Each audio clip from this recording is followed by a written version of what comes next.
उत्तर प्रदेश में भारतीय जनता पार्टी के मेरठ नगर उपाध्यक्ष सीमा श्रीवास्तव ने मुस्लिम समाज पर गंभीर और विवादित आरोप लगाया है। उन्होंने हिंदू समुदाय के त्योहारों पर मुसलमानों से मेहंदी ना लगवाने की अपील की है। उन्होंने कहा है कि मुस्लिम समाज के लोग मेहंदी लगाने के बहाने लव जिहाद करते हैं। उन्होंने हिंदू लड़कियों से अपील की है कि वो दिवाली और आने वाले दूसरे त्योहारों पर मुस्लिम लड़कों से मेहंदी ना लगवाएं। दरअसल मुस्लिम समाज के बहुत से लड़के मेहंदी लगाने का काम करते हैं, जैसे और लोग रोजगार के लिए कुछ ना कुछ काम करते हैं।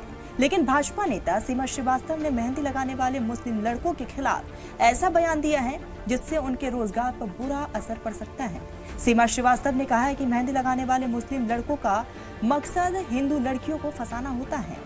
मुस्लिम मेहंदी वाले हिंदू त्योहारों के दौरान अच्छा पैसा कमाते हैं और मेहंदी लगाने के बहाने हिंदू बेटियों को लव जिहाद में फंसाया जाता है।